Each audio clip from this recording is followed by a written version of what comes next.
Hi guys, welcome back to Travel with Miracle. එන්න අද මාත් එක්ක යන් ට්‍රිප් එකක්. අද මං යන්නේ මාතර මිරිස්සට තමයි යන්නේ. උදෙන්ම පිටත් වුණා මගේ කෝච්චිය අල්ලගන්න. කෝච්චිය තිබ්බේ හරියටම 6:10ට. ඔන්න අපි කෝච්චිය එනකන් තමයි මේ ඉවසිල්ලක් නැතුව බලාගෙන ඉන්නේ මේ ගමන. මේ ගමන ගියේ හරියටම සිංහල දෙමළ අලුත් අවුරුද්දේ තමයි මේ ගමන යන්න අපි පිටත් වුණේ. ඔන්න ඉතින් හිමීට ඔය එන්නේ මගේ කෝච්චිය. මම කිව්වට මම විතරක් නෙමේ පවුල හැමෝමත් එක්කගෙන තමයි මේ ට්‍රිප් එක අපි යන්නේ. ඉතින් අපි 3 වෙනි පන්තියට අපා ටිකට් ගත්තේ එකිනෙකට ටිකට් එකක් වුණා රුපියල් 280ක්. ඉතින් ඔයාලා දන්නවනේ ගාල්ල මාතර මිරිස්ස කියන්නේ සීවූ එකත් එක්ක යන්න පුළුවන් සුන්දර කෝච්චි ගමනක්. ඉතින් අපි ඔන්න වටපිටේ තියෙන ලස්සනත් බලාගෙන චැට් එකකුත් දාගෙන මිරිස්සට බැස්සා. මිරිස්සට එද්දි නම් හරියටම වෙලාව 11ට වගේ ඇති. හරියටම ඔයාලා මිරිස්සෙන් බයින්න ඕනේ නම් කලින් ස්ටේෂන් එක තමයි පොල්වතු මෝදර. පොල්වතු මෝදර පහු කරායින් පස්සේ ඔයාලට හම්බෙනවා මිරිස්ස ස්ටේෂන් එක. මිරිස්ස ස්ටේෂන් එකේ නම් වැඩිපුර වෙලා නවත්තන් ඉන්නේ නැහැ. මොකද කිව්වොත් ඒක පොඩි ස්ටේෂන් එකක්. ඉතින් අපි ස්ටේෂන් එක ළඟින්ම තිබුණු ට්‍රේවිල් එකක නැගලා අපි නවතින්න තිබු ප්ලේස් එකට තමයි මේ අපි යන්නේ. ඔයාලට නම් දවසින්ම ගිහින් එන්න පුළුවන්. අපි ඉතින් ෆැමිලි එකත් එක්ක ගිය නිසා අපි නැවතිලා තමයි ඊළඟ දවසේ තමයි කොළඹට ආවේ. ඉතින් ඔය ටොක් ටොක් එකේ යන්දී නම් ගාන පොඩ්ඩක් වැඩි. මොකද කිව්වොත් පික්මී උබර් වැඩ කරන්නේ නැහැලු ඊට. වැඩ කරනවලු. නමුත් අර පෙට්‍රල් ප්‍රශ්න නිසා දැන් යාළුවා දුවන්නේ නැහැ කියලා තමයි අපිට ත්‍රිවිල් එකේ ආපු අයියා නම් කිව්වේ. ඉතින් අපි ඔන්න ඔහොම ඉස්සරහට ඇවිදන් යද්දි තමයි අපි නැවතිලා හිටපු ඒ ප්ලේස් එක අපිට හම්බෙන්නේ.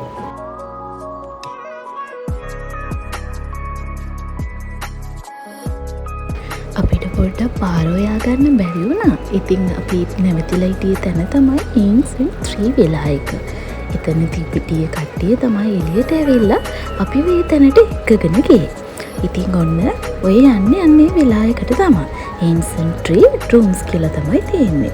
හරිම කාම් වටපිටාවක් තියෙන නවතින සුපිරිම තැනක් තමයි. මිරිස ටික රස්නේ පළාතක්නේ. ඉතින් අපි මේ නැවතිලා හිටිය තැන නම් වටපිටාවේ ගස් වලින් පිරුණු හුළඟක් තියෙන හොඳ තැනක්. අපි නැවතුනේ නම් AC රූම් එකක. දවසකට රූම් එකකට වුණා රුපියල් 7000ක්. ඉතින් අපි ෆැමිලි එකත් එක්ක ගිය නිසා අපිට නම් එක රූම් එකක් මති වුණා. ඔයාලා යනවා නම් අනිවාර්යෙන් මේ තැන මම රෙකමන්ඩ් කරන්න පුළුවන්. මොකද එතන ඉන්න ඇන්ටි අංකල්ුත් හරිම හොඳයි. ඔයාලත් යනවා නම් මම මේ තැන යටින් කමෙන්ට් එකේ දාලා තියන්නම් තැන මොකක්ද කියලා. ඔයාලටත් බලලා යාළුවව කන්ටැක්ට් කරලා යන්න පුළුවන්. ඉතින් අපි ගිය ගමන්ම වොෂ් එකක් දාගෙන එළියට යන්න පිටත් වුණා. මොකද හැමෝම බඩගින්නෙන් හිටියේ. ඉතින් කන්න යන්න තැනක් තමයි මේ හොයාගෙන අපි යන්නේ. මොකද අපි නැවතිලා හිටිය තැන නම් කෑම දෙන්නේ නැහැ. අපි පිටින් තමයි කෑම ගන්න ඕනේ. ඉතින් අපි ඔන්න කන්න වාඩි වුණ තැන තමයි මේක. විශේෂයෙන් අහල්ද කියනවා මිරිස් ගාල්ල මාතර පැත්තට යනවා නම් කෑමගෙන පොඩි අවධානයක් තියාගෙන යන්න. මොකද කිව්වොත් එතන බජට් එකට වඩා ලොකු බජට් එකක් යන්න පුළුවන් කෑම ගන්න. අපි මේ ගිය තැන අපිට හම්බුනේ පෝෂන් විදියට තමයි කෑම. පෝෂන් එකක් රුපියල් 1500ක් වගේ වුණා. අපි ওই කෑම කාපු තැනින්ම කෙලින්ම බලද්දි අපේ පළවෙනි ස්පොට් එක වෙන පැරට් රොක් වලට යන්න පුළුවන් පාර ඒ අංකල් අපිට කිව්වා. කෙලින්ම ගිහිල්ලා දකුණු අත පැත්තට හැරුණොත් කෙලින්ම යන්න තියෙන්නේ එතනදී ඔයාලට යන්න ඕන තැනට යන්න පුළුවන් කියලා. අපි නවතිලා හිටිය තැනට අපි යන්න ඕනේ හැම ලොකේෂන් එකක්ම ළඟ තිබ්බේ. ඉතින් අපිට ත්‍රිවිල් වල යන්න උවමනාවක් තිබුණේ නැහැ. අපිට පයින් යන දුරින් තමයි හැම තැනක්ම තිබුණේ. ඉතින් ඔය යන්නේ පැරට් රොක්. පැරට් රොක් කියන්නේ ගිරවුන්ගේ පාරාදීසයක්. එන්නකෝ ඉතින් මගෙත් එක්ක යමු මිරිස්සේ තියෙන පැරට් රොක් වල සුන්දරත්වය බලන්න. මම මේ පෙන්නන්නේ අන්න අතෙන්ට තමයි අපි යන්න ඕනේ කියන තමයි. එන්නකෝ ඉතින් මාත් එක්ක යමු. අපි මේ මොහොත හයිනි තමයි මේ ඇවිදගෙන යන්නේ අපේ ලොකේෂන් එකට.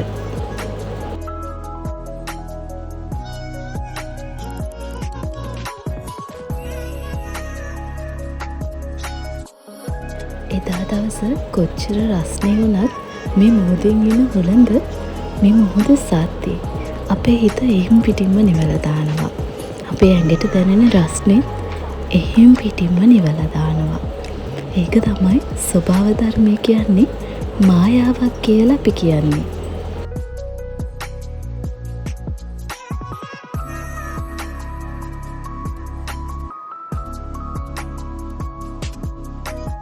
ඔතෙන්ට ගියාම view එකෙන් නම් කියලා වැඩක් නැහැ. දෙපැත්තෙන් එන මුහුද, ඒ දෙපැත්තෙන් එන රැළවල මැද්දෙන් තමයි අපිට මේ රොක් එක නැත්තම් මේ කන්ද නගින්න තියෙන්නේ. නගින පාර නම් පොඩ්ඩක් විතර දුෂ්කරයි. මොකද හුණ බඩ වලින් තමයි හදලා තියෙන්නේ. එතන බෝඩ් එකකුත් දාලා තියෙනවා ටිකක් ඩේන්ජරස් කියලා. නමුත් භයානක දේවල් පිටුපස්සේ සුන්දරත්වයක් තියෙනවානේ. ඒකයි අපි මේ අමාරුවෙන් හරි ඔය කන්ද නගින්නේ. බලන්නකො ඉතින් මේ view එකේ ලස්සන කොච්චරද කියලා. උඩ ඉඳන් බැලුවම මේ මුහුදු රළ පේන්නේ මෙන්න මේ විදිහට තමයි.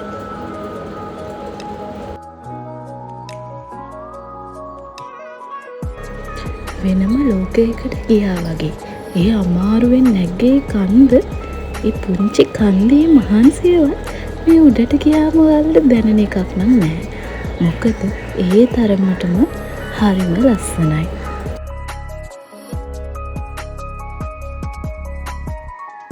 ඔන්න ඉතින් ඒ තැනටත් දැන් ඉතින් බයි බයි කියලා අපි යන් අපේ next place එකට. ඒ යන මගදී තමයි මට මේ ඔන්චිල්ලාව හම්බුනේ. හරිම ලස්සනයිනේ. පුංචි කාලේ මතක අවසන ස්වභාව ධර්ම හිත සනසන ලස්සන තැනක්. ඉතින් අපි ඊළඟට යන්නේ අන්න අතනට. ඒ තමයි coconut tree hill එක. ඔයාලා හැමෝම දන්නවනේ මිරිස්ස කියද්දී පළවෙනියටම අපිට මතක් වෙන්නේ coconut tree hill එක තමයි. මෝද අයිනෙම තමයි අපි මේ ඇවිදන් යන්නේ අපේ ස්පොට් එකට. හරි, ඉතින් මෙතනත් තියෙන්නේ පොඩි අමාරු පාරක් තමයි. මොකද අපි ආවේ මේන් එන්ට්‍රන්ස් එකකින් නෙමෙයිනේ. අපි ආවේ මුහුද දිගේ. මුහුදේ සුන්දරත්වයක් බලාගෙන. ඔය හරිම ලස්සනයි නේද? බලන්න මේ වටපිටාව. ගාල්ල මාතර කියන්නේම මුහුදුන් වට වුණු හරි සුන්දර පරිසරයක්. ස්වභාව ධර්මයෙන් අපිට දුන්න ලස්සන දායාදයක්. ඉතින් අපි ඔන්න මේ coconut tree hill එකත් බලලා එතනට සමු ගන්නවා ඉතින්. අපි ආවේ මුහුදයිනේ ඉන්නේ. ඔයාලා ඉතින් යනවා නම් මේ එන්ට්‍රන්ස් එකෙන් එන්න. ඔතන බෝඩ් එකක් තියෙනවා පාර පෙන්නන්න. ඉතින් ඔයාලට පාකින් ඒරියාස් හැම දෙයක්ම මෙතන බලා ගන්න පුළුවන්. ඒකේ ෆොටෝ එකක් දාලා තියෙනවා. ඒ වගේම ඔයාලට ටර්ටල් බීච් එකට යන්න පුළුවන්. අපි නම් පොඩ්ඩක් අවස් වුණ නිසා ටර්ටල් බීච් එකට ගියා. නමුත් අපිට ටර්ටල්ස්ලා නම් බලා ගන්න බැරි වුණා. ඉතින් අපි මුහුදේ සුන්දරත්වයක් බලලා නාලා කරලා අපි ඉතින් අපේ රූම් එකට යන්න තමයි මේ පිටත් වෙන්නේ. ඉතින් ඊළඟ දවසේ ඔන්න හිමීට උදා වුණා. ඉතින් අපි ස්ටේෂන් එකට ආවා. මෙලිසිට ස්ටේෂන් එකට දවල් 1:20ට තිබුණා කෝච්චියක්. ඉතින් අපි මේ කෝච්චිය එනකන් තමයි මේ බලාගෙන ඉන්නේ. අපි යන්න අර පාර පැත්තෙන් තමයි ආවේ ඇතුළට. කෝච්චියත් ඔන්න හිමීට ආවා. ඉතින් අපි කෝච්චියෙන් නැගලා ඉතින් මේ රෑ වුණා. අපි කොළඹට එද්දි කොහොම හරි රෑ 8:10 විතර වුණා. ඉතින් කොළඹ සුන්දරත්වයත් රෑ ආසේ තියෙන ලස්සන බලාගෙන ඉන්න පුළුවන් ලස්සන සුන්දර කෝච්චි ගමනක් තමයි මේක. ඉතින් ඔයාලටත් හරි ආදරෙන් මතක් කරනවා මගේ YouTube channel එක subscribe කරන්න. මගෙත් එක්ක මේ වගේ දිගටම වීඩියෝ දාන්න මට support එකක් වෙන්න කියලා. Thank you for watching. Bye bye.